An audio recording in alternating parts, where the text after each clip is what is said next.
Bruno, se você tivesse o poder, quem você colocaria como treinador da seleção e por quê? Rapaz, é, é um ponto complicado, né? Assim, bicho, a gente tem, por exemplo, eu já falei um pouco sobre isso aí, né? Em outra live, mas vamos falar agora, já que na sexta-feira passada, quando eu falei sobre isso, o Dorival não tinha sido demitido ainda. Ele foi demitido à tarde, foi confirmado pela tarde, certo? Então eu não tinha falado exatamente com essa confirmação, tá? Mas agora que a gente tem a confirmação que o Dorival saiu da seleção, a gente precisa pensar em outro nome. Eu sou péssimo pra isso, tá? Mas que assim, agora a gente precisa pensar, né? E aí assim, eu já falei o que é que eu imaginava, né? Que a seleção precisava.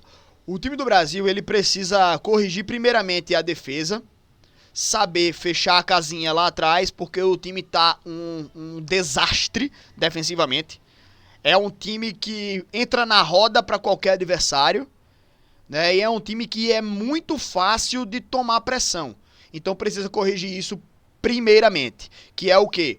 Ajeitar lá o posicionamento da defesa, colocar, claro, jogadores que se firmem, porque até agora ninguém se firmou. Acho que a zaga da seleção brasileira ali, com Marquinhos e Gabriel Magalhães, acho que são os únicos dois jogadores que se firmaram, e o goleiro Alisson também, né?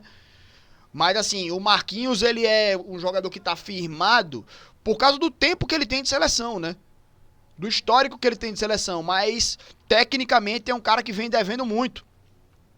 Então a gente precisa corrigir primeiramente as peças defensivamente e, e dar uma organizada no setor defensivo, para depois ir ajeitando ofensivamente. Como eu tinha falado também, na defesa você precisa de muito mais sincronia, você precisa de muito mais entendimento tático, de muito mais entrosamento entre os jogadores. O ataque, claro que precisa também do entrosamento, claro que precisa do entendimento tático, sendo que o ataque, se você tiver um time que consegue improvisar bem, né, você consegue fazer alguma coisa. Na zaga, se você não tivesse entendimento tático, é fumo, velho. Tá ligado? Então precisa organizar primeiramente a defesa, taticamente, tecnicamente e taticamente, né, óbvio. E depois eu acho que o time começa a pensar lá no ataque, que já tem que ter algumas modificações ali também. O Brasil precisa de um grande camisa 10 que saiba organizar o jogo, né? A gente tem sempre o nome do Neymar aí como uma peça possível, mas que o Neymar ultimamente fica mais tempo sem jogar do que jogando, então é, a gente não pode contar que o Neymar vai estar 100%, né? Nos jogos mais importantes. Então a gente precisa de uma alternativa. O Rafinha pode ser essa alternativa. Ele vem jogando como centralizado no Barcelona, jogando aberto, então ele pode ser esse cara que joga centralizado. O Dorival estava muito engessado ali, era sempre Vini, Rodrigo e Rafinha, né? Sempre esses três ali com o Rodrigo pelo meio. Então ele tirava os jogadores da sua principal função, né? O Rodrigo não jogava como meia no Real Madrid, né? O Rafinha jogava como meia no Barcelona. Então, por que não faz o simples, não faz o básico, né? Então acho que precisa chegar alguém ali para fazer o básico também, achar um 9 ideal também ali para jogar lá na frente na seleção brasileira. Como eu falei, Brasil, toda vez que tinha uma seleção vitoriosa, sempre tinha um 9 e um 10, né? Não pelo número da camisa, mas pela função em campo, certo? Então, assim, a gente precisa de um centroavante e um cara que saiba organizar o jogo. Não precisa ser um camisa 10, como eles gostam de falar, o camisa 10 clássico, paradão, tipo o Ganso, né? O estilo do Ganso. Pode ser um cara mais de mobilidade. Na Copa de 2002 a gente não tinha esse 10 paradão clássico. A gente tinha o Ronaldinho Gaúcho, que era um driblador, exímio driblador, e um Rivaldo, que era um segundo atacante, né, que chegava perto lá do Ronaldo. E o Ronaldo era o grande finalizador. E olha que o Ronaldo também não é um trombador grandão com a característica de um Fred, por exemplo. Então, a gente precisa de um cara que seja o goleador, né, que seja a referência ofensiva lá dentro da área, que participe das jogadas ofensivas, né, e faça gols, obviamente, e precisa de um cara que organize lá e distribua bem o meio de campo, certo? A gente precisa encontrar primeiramente também esses caras aí para corrigir ofensivamente a seleção brasileira. Então passa problema por peças também, por jogadores.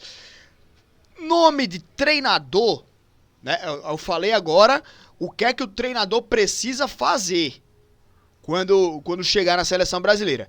Quem vai fazer isso aí para o time do Brasil? Eu já corto de cara 2 nomes, certo? Que é o Ancelotti, que a galera fica dizendo, vamos esperar o Ancelotti. Daqui a pouco acaba a temporada do Real Madrid, ele vem. Ele vai vir depois de tanto tempo, não sei o quê. Esquece o Ancelotti. Pode esquecer ele. E o outro nome é o Guardiola também. Acho que o Guardiola, ele é um cara que ele precisa muito mais do dia a dia para implementar o que ele gosta de fazer, certo? E o Brasil precisa de alguém que chegue para acertar a casinha, tá ligado? Para corrigir primeiramente esses defeitos inicialmente e faça o time do Brasil andar. Algo que eu tinha visto do pessoal falar sobre o Jorge Jesus é que ele é um cara que ele não peida pra ninguém, tá ligado? Ele peita todo mundo.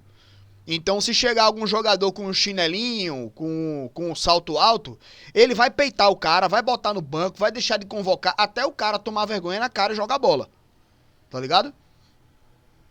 E senão o cara não vai ter espaço no time dele. Então isso daí é uma característica importante também para alguns outros jogadores. Que, tem muito jogador que tem espaço cativo aí na seleção brasileira e não joga nada, né?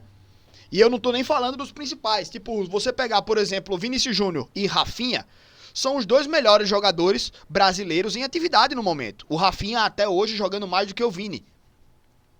Mas na seleção brasileira não estão rendendo tanto. O Vinícius até jogou bem contra a Colômbia e tal, mas são jogadores que precisam render muito mais com a camisa da seleção brasileira, pelos que vem apresentando no clube. Mas são jogadores que têm muita habilidade e o treinador que se vire pra fazer eles jogarem. Tá ligado? O treinador que se vire. Se você tirar o Vinícius Júnior, você vai botar quem? Quem chega perto de ser um cara com a qualidade do Vinícius Júnior? Hoje, quem joga mais bola do que o Rafinha? Então o treinador tem que saber fazer eles jogarem também, sabe? E assim, eu acho que o Jorge Jesus é um cara que ele no dia a dia da seleção, ele pode conseguir também não só organizar a casinha, obviamente, como eu falei que é importante, mas também botar esses caras pra jogar. Acho que ele vai saber fazer isso, então é um cara importante. É um nome que eu gostaria de ver na seleção, certo? Tem muito daquela questão também que a galera fala que precisa de um treinador brasileiro, né? A seleção precisa de um treinador brasileiro e tal. Não vejo isso como algo extremamente necessário ou obrigatório, né? Acho que um estrangeiro pode sim treinar a seleção brasileira. Mas que se for partir desse princípio, quem seria um brasileiro que poderia assumir a seleção? Porra, é muito difícil, cara. Quem é um brasileiro hoje que tá fazendo um bom trabalho? O Felipe Luiz no Flamengo. Até o próprio Rogério Ceni no Bahia é um nome interessante também. Mas assim, cara, talvez o Felipe Luiz fosse o cara mais fosse alguém mais preparado, acho, pra assumir essa bronca da seleção brasileira. Não preparado, assim, de tamanho, né? Porque no Flamengo ele tem muita moral. Então ele chegou com moral no Flamengo, levou algumas pancadas ali, né? Tomou alguma pressão, mas ele, pela moral que tem no Flamengo, ele conseguiu levar isso com tranquilidade. E aí, hoje tá com um time redondinho, hoje tá com um time mais encaixado, né? Mas precisou de tempo. Ali também o Felipe Luiz. Não sei se ele teria essa mesma costa larga na seleção brasileira, né? Ele é um cara com a carreira curta, né, ainda, e na seleção brasileira ele teria uma certa moral, mas acho que não tanto quanto ele tem no Flamengo, entendeu? Então não sei, cara. Acho que hoje o ideal seria um treinador de fora, né? O nome do Jorge Jesus está cotado aí, pelo que estão dizendo, ele já disse sim para a seleção brasileira. Mas agora é ver como é que a gente vai gerenciar essa questão aí do treinador da seleção, né? O que era nítido era que não dava mais pro Dorival, né? Para ele o barco já tinha zarpado, né? Saúde. Mas enfim, velho. É isso. Agora é organizar a casinha e precisa organizar rápido, né? Porque tem aproximadamente um ano aí para a próxima Copa do Mundo. Então tem que organizar rápido.